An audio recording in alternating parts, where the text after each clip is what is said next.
Bonjour les gars. Et salut à tous, c'est Gabriel, c'est Gréco. On se retrouve pour une toute nouvelle vidéo sur Tour de France 2023. On se retrouve pour la suite de l'aventure avec la Bora Nisgreux et Jay Hindley.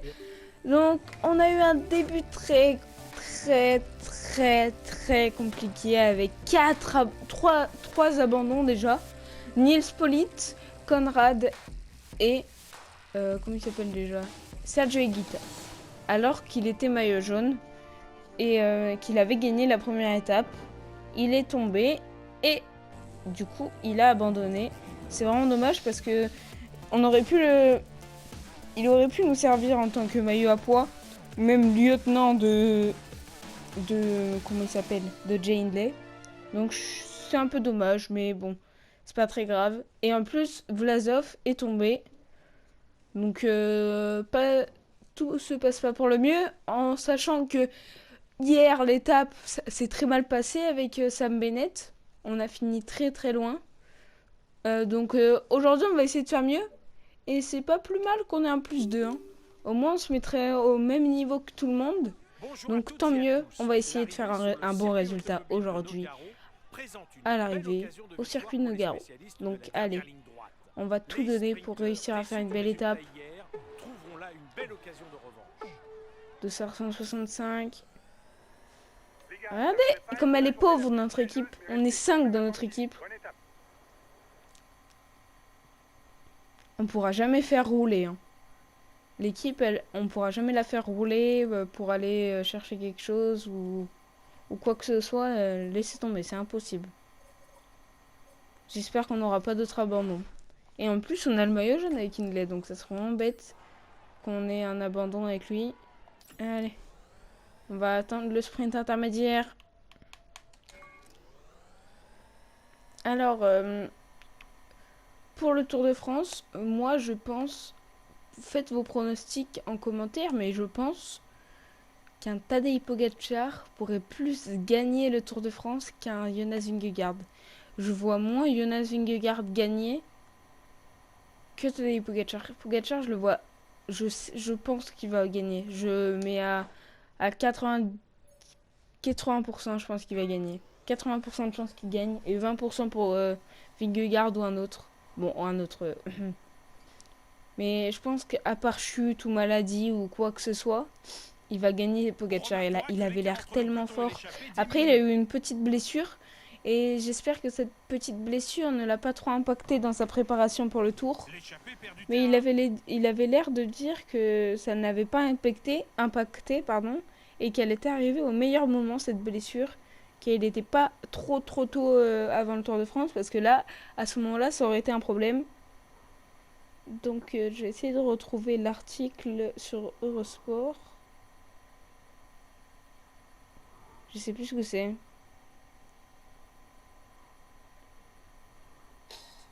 Oh.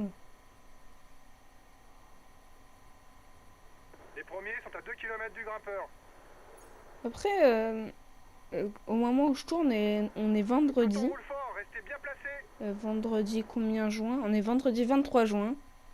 Et je vais regarder très attentivement.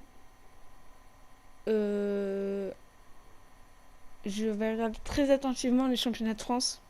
Parce que je pense que Julien Alaphilippe peut aller les gagner, peut aller les chercher. Donc on va voir ça. Les gars. Le peloton devrait jouer la gagne. Je vais rechercher ce que je voulais. C'est nul, enfin c'est pas nul, mais c'est que on comprend rien à ce qui se passe.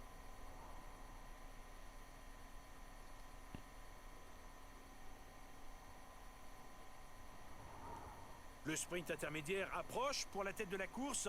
Après aussi j'aimerais bien qu'un Thibaut Pinot gagne ce maillot de France, de champion de France, au moins il continuerait sa carrière. Mais bon, j'y crois moyen. Allez, on arrive au sprint intermédiaire. On arrive au sprint intermédiaire. Attention, Julien Alaphilippe qui est là.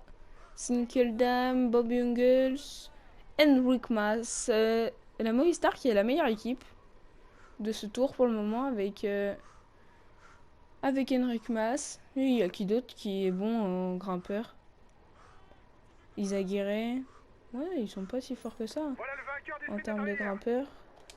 Si, avant oui ils étaient très forts, mais maintenant un peu moins je trouve. Hein.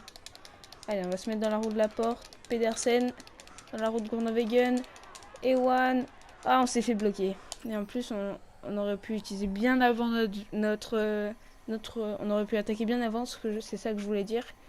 Allez, on est parti pour la fin de l'étape. On va Dernier demander pointage avec l'échappée. 1 minute. préparer le sprint pour Bennett. On peut le faire à partir de Encore 25 20 kilomètres km. à parcourir avant Ça, je l'arrivée. savais pas. Le sprint massif que l'on Allez, envisageait il reste plus que semble 50 de secondes plus en pour plus l'échapper. probable. L'avance de l'échappée 30 n'est pas secondes maintenant pour suffisante Geschke. apparemment pour résister Allez. aux équipes de sprinteurs. Ouh, il a déjà délaché Cataneo, Villermo, Egg, Teusveld. Allez, on arrive à 4 km de l'arrivée. Attention, ça va peut-être être décisif pour Sam Bennett. Allez, peut-être la première victoire de ce tour pour l'Irlandais.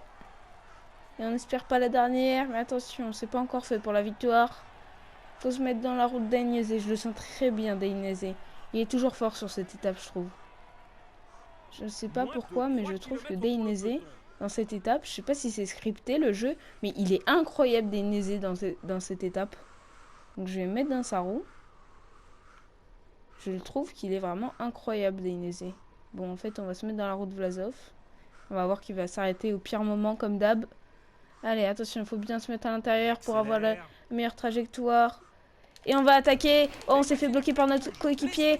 Jacobsen démarre. On se met dans la roue de Jacobsen. Dans la roue de Jacobsen peut-être. Dans la roue de Jacobsen. Et attention! On aurait dû attaquer avant. Mais attention. C'est Jacobsen qui s'impose. Mais je crois qu'on fait troisième. Et si on fait troisième, c'est un très bon résultat. Ouais, j'ai perdu le mot que je voulais dire. Non, on fait pas du tout 3. Ah si, Morkov se relève au dernier moment. Oh, il a failli aller gagner le sprint, Morkov. Hein.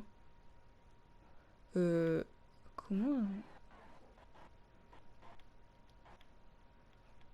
J'ai jamais vu un sprint aussi serré de toute ma vie. Comment tu peux te délimiter là? Ah ouais, ce qui paraît, c'est... Comment tu peux te délimiter?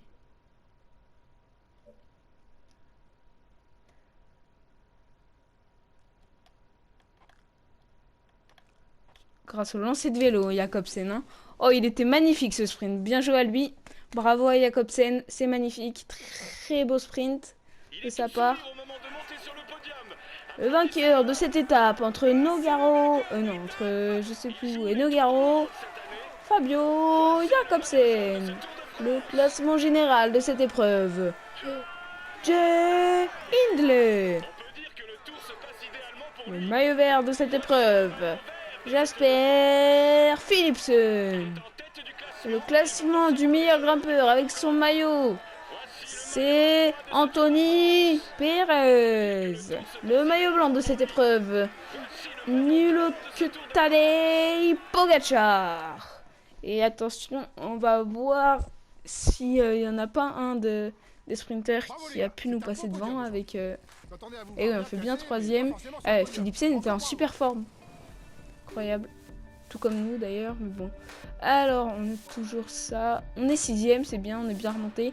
On est sixième, mais égalité avec Dainese, enfin quasiment à un point. Et Movistar, en effet, qui est devant. Et on est égalité avec cette même équipe, avec l'équipe espagnole. Et ben, j'ai envie de vous dire un truc. On se retrouve la prochaine fois pour la première grosse étape de ce Tour de France, avec une étape avec le premier col hors catégorie, le premier col, première catégorie. Donc ne ratez pas ce rendez-vous. Allez, à la prochaine. Ciao, bye.